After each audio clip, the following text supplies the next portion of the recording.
So as I have already told, in this class, you will be studying only about the linear motion.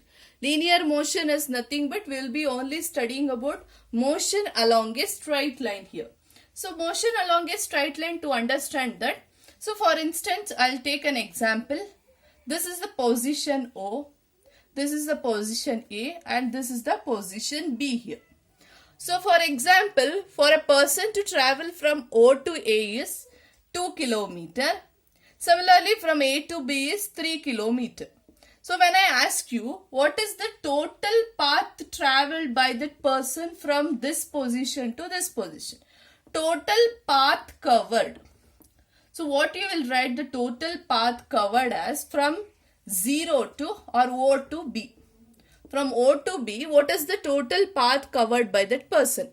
So what you will write? First you will write O to A. The first position, the first path traveled by that person is O to A, plus secondly from A to B. So totally how much path? 2 kilometer plus 3 kilometer. So total path covered by that person, you are going to write it as 5 kilometer.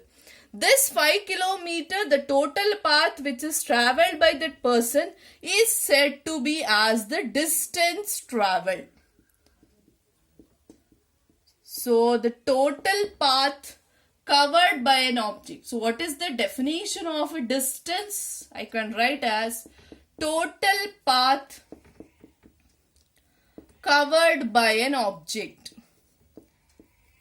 So total path covered by an object is called as distance here. So when you are going to say the total path, remember one thing children, here I am not saying anything about the direction. For example, for the same example, if I take, what is the total path traveled by a person when he travels from O to A, again he travels from A to O. So total path will be, first he travels from O to A, again he comes from A to O. So what is the total path travel? First O to A 2 kilometer, then again 2 kilometer to come back. So totally he has travelled is 4 kilometer. Here I am going to say that distance is a scalar quantity. It is very important. Distance is a scalar quantity.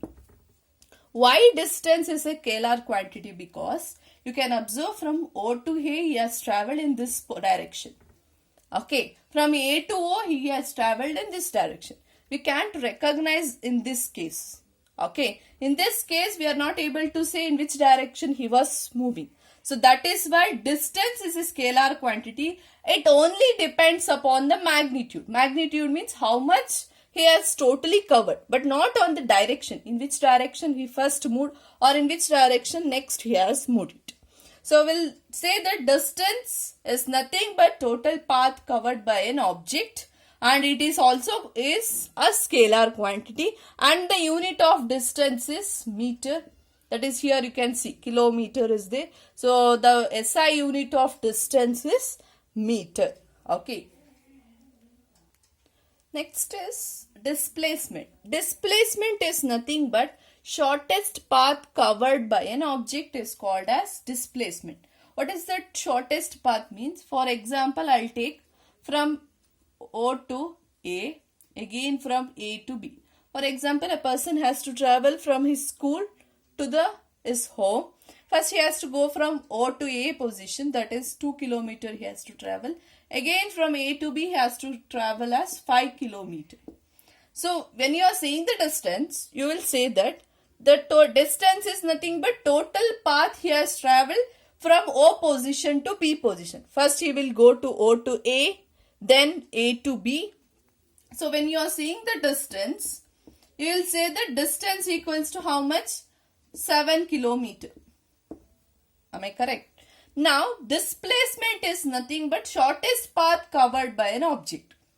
Instead of going from O to A to B, he can go in this way. Okay, in this way he can travel, maybe it is of 3 kilometer. So displacement here is 3 kilometer. So what is this 3 kilometer indicates? Thus, as you can observe, he is traveling in 3 km from O to B. That is the shortest path that he is covering. Along with the magnitude is 3 km. Along with that, there is a direction. In which direction that the person is traveling here. So that means displacement will comes under the vector quantity. What is vector quantity? A quantity which depends both on magnitude and direction is vector quantity. Hence, displacement is a vector quantity and we are going to denote the unit of displacement as meter. Okay. Distance also in meter, kilometer or meter. Vector quantity, that is displacement, is also a meter here. Now, there is a question that whether there is a case or in any example whether both distance and displacement may be same value because they have the same unit, whether there is a case where you will get the same answer for both the questions. So there are some cases in which both the distance value and displacement value will be equal. Distance is the total path traveled. So for example, I will be asking what is the distance and displacement between A and B. Distance will also be 3 km and displacement will also be, here in this case, is 3 km itself. But it is not applicable for all the example. Only in this type of example you will say the distance and displacement is same. But there are some example in which displacement will be 0 but distance may not be 0. This is very important. Some cases in which displacement will be 0 but distance may not be equals to 0. Let me take the same example. For example, a person is swimming. You can take example, he is swimming from position A to position B. Again, he comes back from position B to position A. In this case, the distance of that person is total path. First A to B one path and again from B to A another one path. A to B is 3 km. B to A is again 3 km. So totally the distance he is traveling is 6 km. But what happens to the displacement? Displacement here is if a person is traveling from A to B, again if he comes to the same position, the displacement will become 0. Because the displacement you will write as AB minus BA. AB minus BA means 3 minus 3. So the displacement you will get it as 0 km. So there are some cases in which displacement may be equals to 0 but not the distance equals to 0.